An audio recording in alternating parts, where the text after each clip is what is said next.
America को, सारी आलमी ताकतों को, यूएनए को इस पर एक्शन लेना चाहिए और बर्मा पे पाबंदियां आयद करनी चाहिए ताकि ये जुल्म बंद हो सके।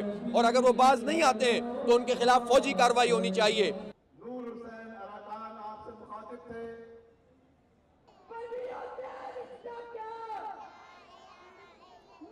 और हुकूमत पाकिस्तान से मुतालबा करते हैं कि सबसे पहले तो बर्मा के साथ अपने सफारती ताल्लुकात को तोड़े, OIC का इजलास बुलाए और OIC के फोरम के ऊपर जो है वो करार वाकई फैसले किए जाएं। पूरी दुनिया के सामने रोशनास करे। इसी तरह